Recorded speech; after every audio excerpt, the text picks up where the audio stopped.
நான் பலமுறை சொல்லியிருக்கிறேன். பொலிட்டிக்கலா எந்த தப்பும் பண்ணாத ஒருத்தரா திரு விஜய் இருக்கிறார். டே 1ல இன்னைக்கு வரைக்கும் இப்படி ஒரு அபத்தம் பண்ணிட்டாருன்னு ஒண்ணுமே பண்ணாரு. ரொம்ப பியூட்டிஃபுல்லா காய் நடத்துறாரு. கரெக்ட்டா காய் நடத்துறாரு.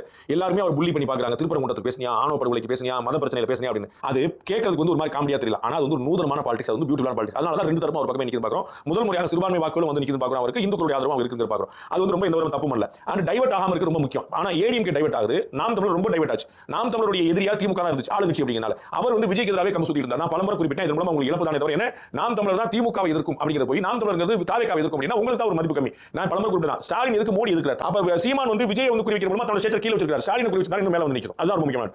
அதே அந்த தெளிவு வந்து திரு விஜய்க்கு இருக்கு. அதனால ஸ்டாலின் தவிர யாருமே பேச மாட்டார். ஏடிஎம்கே வந்து நான் வந்து கண்டுக்க மாட்டேன். இன்னும் ஒரு எல்லல் பண்றார். கேள்வி சும்மா குறுக்கு ஓடிட்டு வச்சிட்டு இருக்க முடியாது. அது பாஜக கூட்டணி மற்றும் பலர் பத்தி நான் பேச மாட்டேன். எல்லல் பண்றார்.